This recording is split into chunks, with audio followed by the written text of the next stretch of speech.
messages in the chat room on Spreaker.com. Let me read some messages in the chat room on Spreaker.com from a man, Redland Kirk. He says, Dwight Howard is 7-foot Dennis Rodman.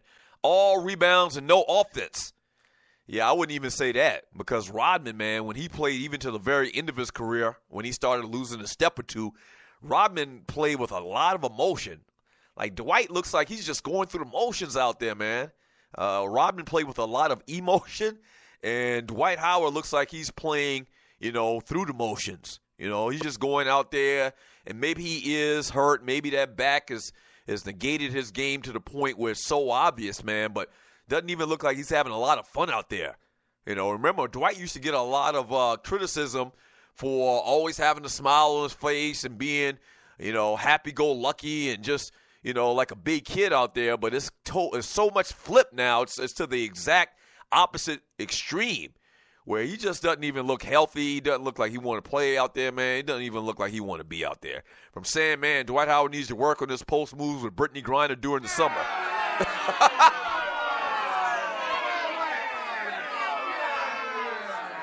And here's the crazy thing about it, man, is Dwight Howard played and was tutored by two of the greatest low-post players in basketball history. Played under Kevin McHale, and word was that McHale tried to, give him some extra pointers, after practice or whatever, and in the summertime or whatever, man. He played and was tutored by Kevin McHale, who, if you're a greenhorn and you don't remember Kevin McHale was unstoppable around the basket.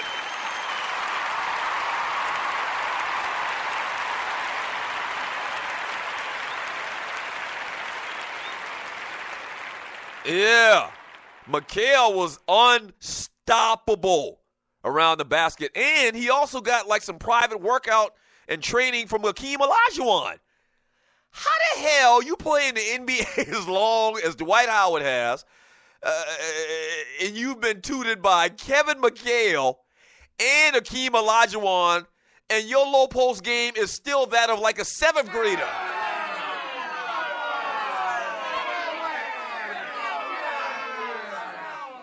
How? And I've never gotten, and I've always been critical of Dwight Howard for that reason. And it seemed like at one point he was trying to turn the corner, and his offensive game was getting a little bit better, man. But it's almost like he's digressed. And it probably has something to do with the back and his health issues or whatever, man. But you're going to look back at Dwight Howard's career, and be like, what if this guy could have just got a signature move? What if he'd have got something that could guarantee him, a dominant scoring performance offensively in his career? How much better and how much bigger his resume would have been, man. It's just sad. Let me read a couple more messages in the chat on Spreaker.com. From Big Apple Basta, if you in this chat talking about Dwight Howard, lack of offense, and not his 20 rebounds and 10 block shots, you don't know basketball.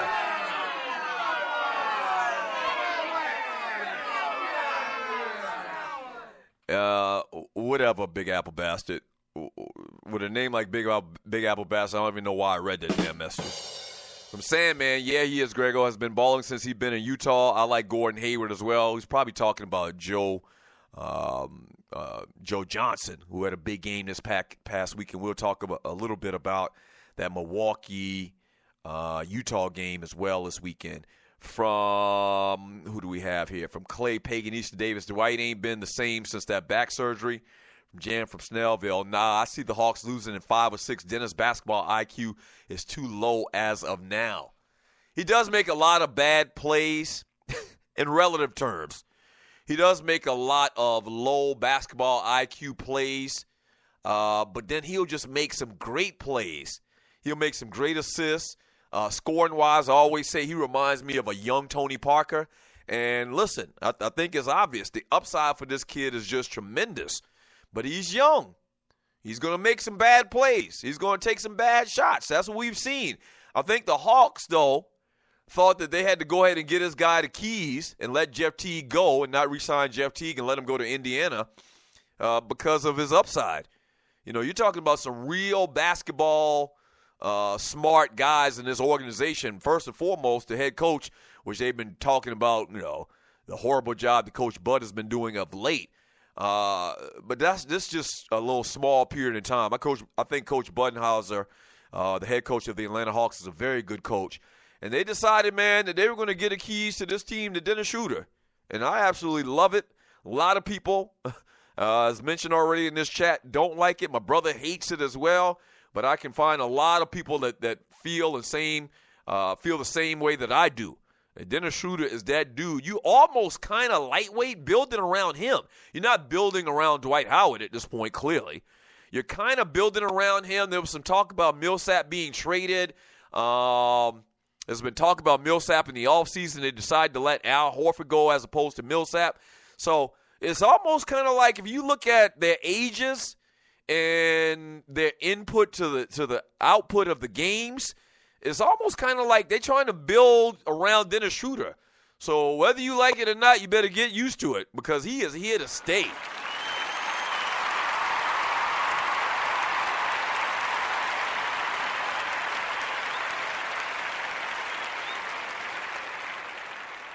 Right, from Rough Buff, X-Squad, I didn't know Joe Johnson was still in the NBA until I seen the highlights of him hitting that game winner. That's right, a lot of people don't know Joe Johnson's still in the NBA.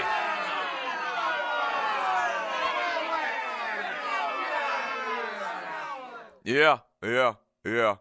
From Brian Hill, Joe almost got excited about hitting that shot. Man, did you know that Joe Johnson, let me get the stat right. You're listening to the Doug Stewart Show. My brother told me this the other day because he's a Joe fan. If you remember the 2 Live Stews back in the day, me and my brother used to go on and on about this. My thing against Joe Johnson is I didn't think Joe Johnson deserved the money that he was making at the time. And I don't remember the exact terms of the deal. And you're listening to the Doug Stewart Show. But at the time, when we were going back and forth about Joe Johnson was the highest paid player in the NBA, even getting more money than LeBron James.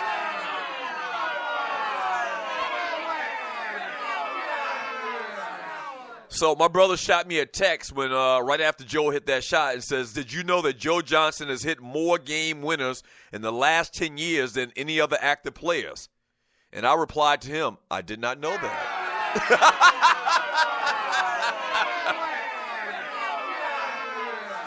I did not know that, if that's the actual fact, and I have no reason to believe that he just made that up. But my whole thing about Joe Johnson is twofold. One, he did not deserve more money than any other player in the NBA. That's just on principle alone.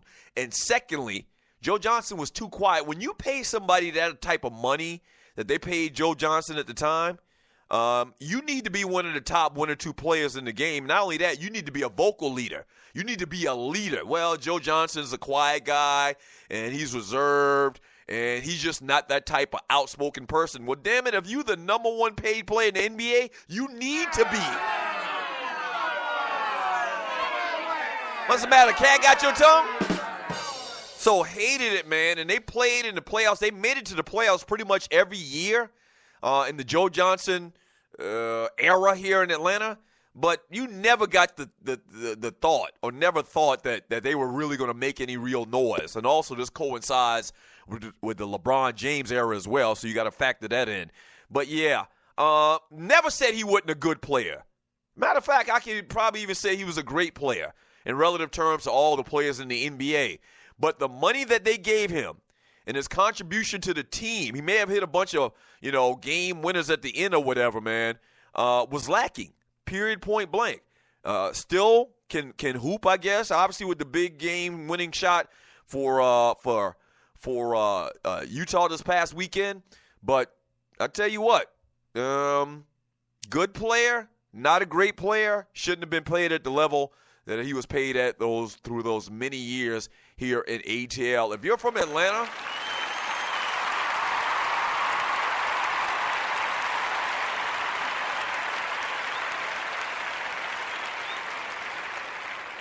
Yeah, if you're from Atlanta, man, what are your thoughts about the Joe Johnson era? So since he's gone from Atlanta, he's been in – where has he been? He's been with the Brooklyn Nets. He may have even been with another team in between time before he got to Utah. I'm not exactly sure. As a matter of fact, let me go ahead and pull it up. You're listening to the Doug Stewart Show. This is a Man Talk Monday on the Stewart Media and Entertainment Network. So Joe Johnson has played for Brooklyn, I know, since he's left Atlanta. Oh, that's right. He did play for a minute with the Miami Heat.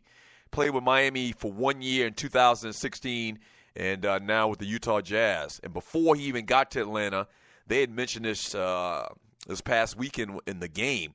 Like, I had forgot that he had even played with the Boston Celtics. I got to go back and look and see what happened with Boston and how he got to Phoenix. But the years I remember him first were in Phoenix, but he did spend a year in Boston. Following his sophomore season at Arkansas, Johnson declared for the 2001 NBA Draft, where he went on to be selected with the 10th overall pick by the Boston Celtics. Through the first half of the 2001-02 season, Johnson played 48 games for the Celtics and made 33 starts as he averaged 6.3 points, 2.9 boards, and 1.5 assists per game. He was later traded to Phoenix on February 20th, along with Randy Brown, Milt Palacio, and the first-round pick in exchange for Rodney Rogers, the great Rodney Rogers and Tony Delk. Rodney Rogers played most of his career. I remember Rodney Rogers playing for the Denver Nuggets, I believe. In college, played at Wake Forest, I believe. But so that's how Joe Johnson got to Phoenix and started balling out of control down there with the Phoenix Suns and Mike D'Antoni. 404-382-0338. You can also email me at Doug@theDougStewartShow.com. For Brian Hill, demeanor clay but not game. Kawhi more athletic and will dog you all night defensively. So I guess what somebody's doing is comparing Joe Johnson and Kawhi Leonard being quiet, great basketball players. Yeah, slightly different. Not much different. That's a pretty good comparison, but slightly different. On the defensive end, which my man Brian Hill just mentioned, Kawhi Leonard is a beast. Joe Johnson was a solid defensive player, but he wasn't the type of defender, the aggressive player as Kawhi Leonard is. That's probably the big thing. From Derek in the chat on Spreaker.com, the Hawks are trying to build around a young, shoot-first point guard with inconsistent shot. They'll be mediocre until Schroeder fully develops. I agree with that. And they're going to have ups and they're going to have downs. They're going to have lulls in their play because, once again, I do believe that they are building around Dennis Schroeder. They have given this guy the keys to the car, and you're not building around Dwight Howard. I love the Prince kid, man, but he's young. So they got a couple of nice young pieces, man. Kent Bazemore played a good game this weekend after they gave him all of that money. He's been up and down this year, had injury issues as well. So it is Schroeder, and you're probably right. But they made it to the playoffs as a 5 seed with a shell of a Dwight Howard at the center position, a couple other complementary pieces. Yeah, it's going to be up and down for the Hawks for the next couple of years. But I think it is pretty bright. They got to figure out somebody that they can come in and put in at that center position. I like Muscala. I like those guys as well, man. But it's just, yeah, they're definitely going to be up and down. I can agree with you on that. 404-382-0338. Yeah, you can also email me at Doug@theDougStewartShow.com.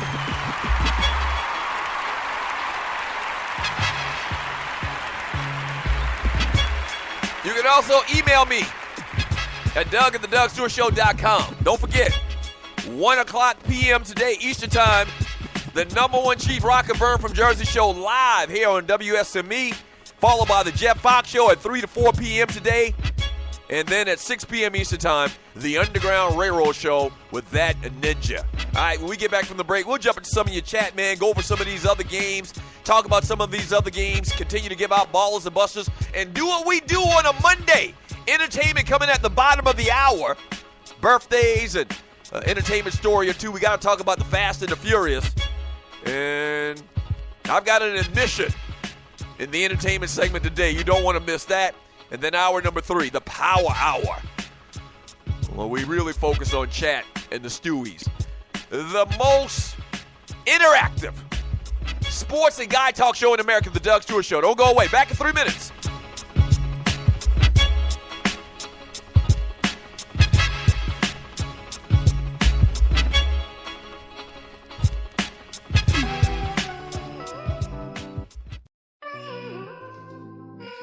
While you're burning up, I feel the breeze up the freeway. Ooh, Mary, baby, I guess I could have hit. There was nothing she could say. Trust me, boo, I would never live my Mary solitary.